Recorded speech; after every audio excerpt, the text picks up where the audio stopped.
A matéria que hoje trazemos a debate é uma matéria do dia-a-dia dos nossos cidadãos.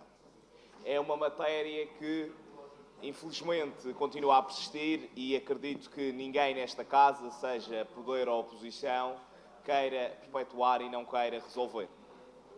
Inclusivamente, falarmos sobre pobreza é algo que nos toca a todos. Falamos da dignidade das pessoas, da sua capacidade de realização dos seus sonhos e da sua integração numa comunidade ou na sociedade em que vivemos. Aliás, podemos falar das condições de emprego, que melhoraram muito nos últimos 4 anos, mas para todos aqueles que ainda não encontraram a sua oportunidade de trabalho, ou de voltar ao trabalho, ou de começar uma carreira, nomeadamente os nossos jovens, são pessoas que vivem este flagelo diariamente, porque não têm só repercussões na capacidade ou não de pagar as contas ao final do mês, é a capacidade de planear, e isso é a diferença entre viver e sobreviver. E esta medida também não pode ser desfasada do enquadramento, ou esta temática não pode ser desfasada do enquadramento em que vivemos. Na Europa, no país, na própria região, há hoje melhores condições e melhores indicadores sociais. Se falarmos, por exemplo, da comparação entre o primeiro trimestre de 2013 e o último trimestre de 2019, relativamente à evolução da taxa de desemprego, passamos de uma taxa de desemprego de 19,8% para uma taxa de desemprego de 6,9%. Agora, é preciso que também se fale que se criou ao longo dos últimos 4 anos cerca de 18 mil empregos na economia. E isso tem um resultado na vida das pessoas. Precisamos de falar também que nos enquadramos numa nanoeconomia. E quando olhamos para as nossas congêneres, porque em Portugal, e ainda há pouco, a senhora deputada Elisa Seixas disse que a taxa de risco de pobreza a nível nacional era 17,2% e que na Madeira é de cerca de 27,8%, como disse o senhor deputado Paulo Gomes. É importante não esquecer, peço desculpa, Paulo Alves, peço desculpa. É importante não esquecer que vivemos numa dimensão arquipelágica e essa dimensão arquipelágica remete-nos para aquilo que é o exemplo europeu e também nacional. E o risco de pobreza nos Açores são 31,8%, em Canárias 32,1%, na Sardenha 30% e na Sicília 41%. Portanto, aquilo que nos apraz dizer sobre esta matéria é que, de facto, e o facto das taxas serem mais altas noutras ilhas não nos vangloria em nada, não faz com que nós sejamos satisfeitos com aquela taxa que nós temos, mas é evidente que no quadro da dimensão arquipelágica é superior noutros sítios, nomeadamente no território nacional, do que na Madeira. Mas eu gostava também aqui de referir que esta é uma iniciativa que consta da primeira linha do programa de governo na área da Secretaria Regional da Inclusão e Cidadania. Na página 67 podemos ler elaboração da estratégia regional para o combate à pobreza. Mas o combate à pobreza faz-se com a indicação e com a melhoria dos indicadores económicos, mas também com medidas complementares que estão neste governo, que estão no programa de governo e são assumidas por este governo. Nomeadamente o Mais Visão, o complemento social de apoio, o programa de emergência alimentar, a garantia de ajuda económica de emergência através dos financiamentos conjuntos dos fundos europeus e o alargamento das redes sociais no que diz nas lojas sociais, da rede das lojas sociais para o desenvolvimento deste tipo de políticas. Aquilo que o PCP hoje aqui nos traz não deixa, portanto, de ser, primeiro, uma proposta do género das que o Sr. Deputado Ricardo Lume traz sempre, assim redondinhas, bonitinhas, porque já consta do programa de governo, mas também é importante que se refira que neste aspecto o Governo Regional criou a Direção Regional dos Assuntos da Inclusão Social e da Cidadania para executar este tipo de políticas que visam a melhoria das condições de vida e da responsabilidade social dos nossos cidadãos. Mas também é importante referirmos que este organismo terá a responsabilidade de implementar a política social do Governo, chamando a intervir todos os parceiros com competência nesta matéria, quer sejam públicos, privados ou do setor social.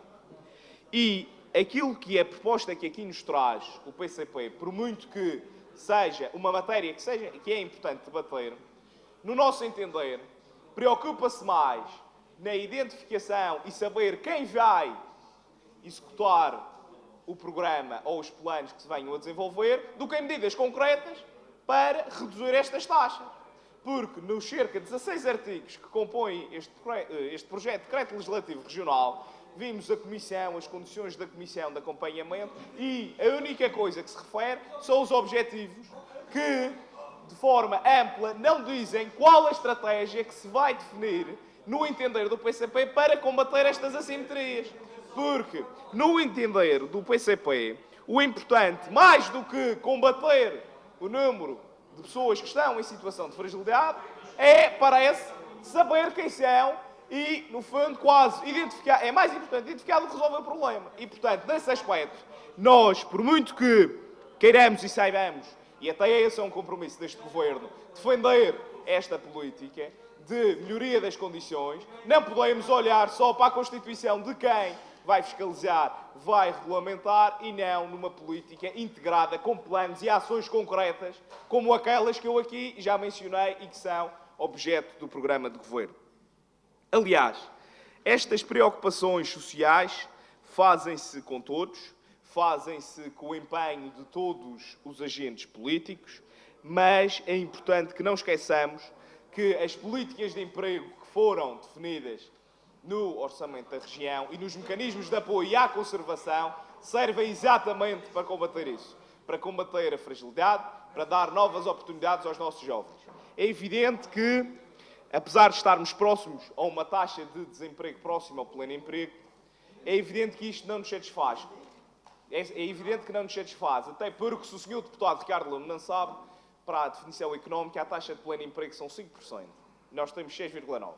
Agora, aquilo que nós podemos assegurar é que, e ao contrário do que disse o Sr. Deputado Paulo Alves, ao longo, e foi ele que não foi a bancada do PSD que foi buscar isso, ao longo dos 40 anos, investir na melhoria das condições de vida das pessoas, é criar redes de comunicação, é criar condições para as pessoas frequentarem o ensino público, é o tal legado de igualdade de oportunidades que muitas vezes incomoda a esquerda neste Parlamento. E nesse aspecto, aquilo que nós vos podemos aqui transmitir é que teremos a consciência de que muito já se fez e o que já está feito é preciso melhorar, que não está tudo perfeito, mas que é preciso trazer coisas palpáveis e concretas e não um conjunto de boas intenções como aquilo que hoje o PCP aqui traz. Muito obrigado.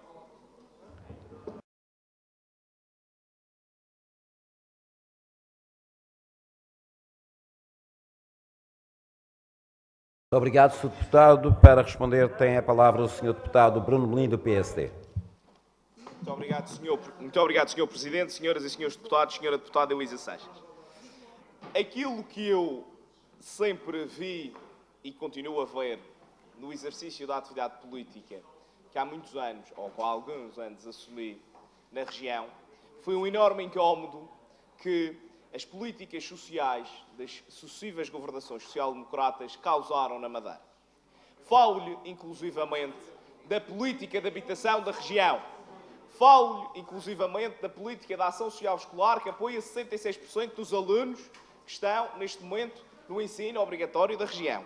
Falo-lhe da política desportiva que visa apoiar as modalidades amadoras. Falo-lhe da política de criação de infraestruturas, nomeadamente escolas de primeiro ciclo, em todas as freguesias da região.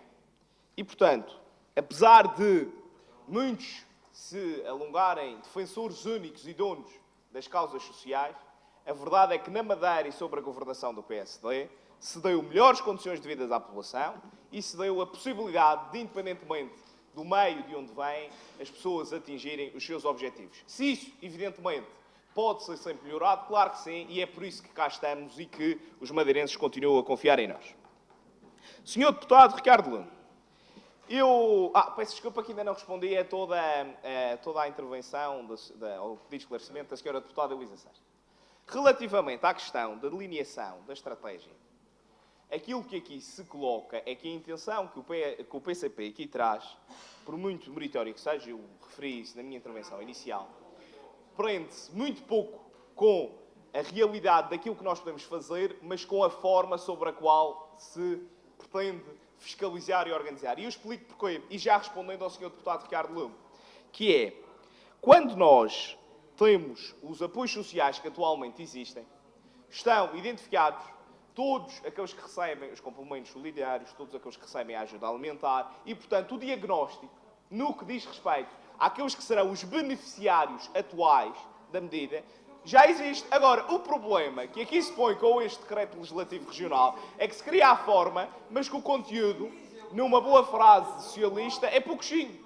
É pouquinho porque não define quais são as prioridades, se é no acesso ao emprego, se é no acesso à resposta social e, portanto, aquilo que nós entendemos é que, independentemente do problema que existe e que é real e que aqui ninguém vai mitigar sobre a pobreza, é preciso ser no enquadramento das várias áreas, inclusivamente, como a senhora deputada Sofia Canha falou na sua intervenção, a questão do meio, quer na resposta do sistema educativo, quer da resposta do sistema social, quer da resposta do sistema político ao prevenir a não subsidiação ou a criação de subsídios dependentes, mas de mecanismos que permitam às pessoas terem uma resposta efetiva e que o problema não seja serem a vida toda dependentes, mas serem pessoas que careceram por circunstâncias diversas da vida de uma oportunidade e que o Estado respondeu efetivamente.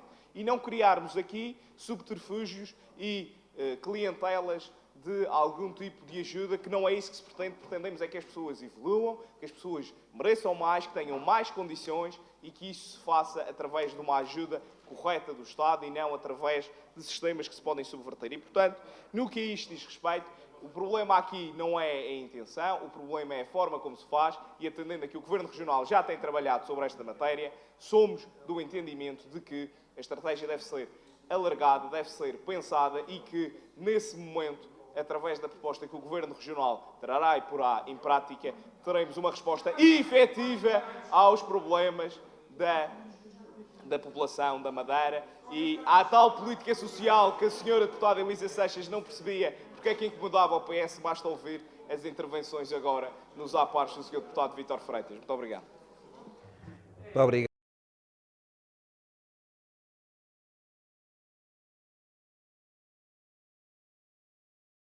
Deputada, o Sr. Deputado Bruno Lins está inscrito para um pedido de esclarecimento?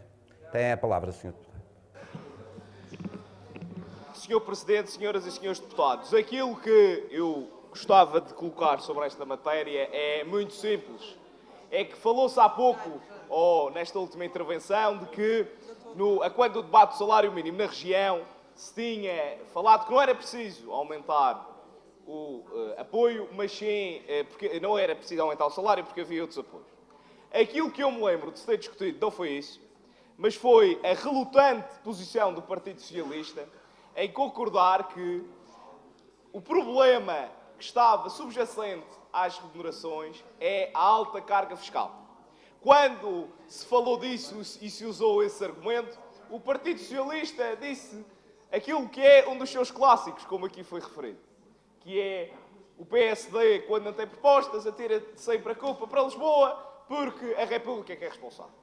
Aquilo que aqui se passa é que, no nosso entender, independentemente daquilo que se possa melhorar e que foi aqui afirmado ao longo deste debate que é preciso melhorar, é que não vale a pena ter-se uma ideia se não se estiver numa estratégia concertada.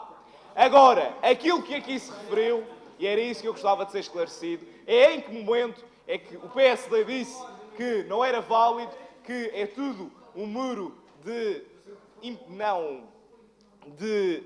falta de sugestões, ou de boas sugestões e de tudo o que vem da oposição é mau. Não. Nós acreditamos que todos contribuem para o normal funcionamento da democracia na região.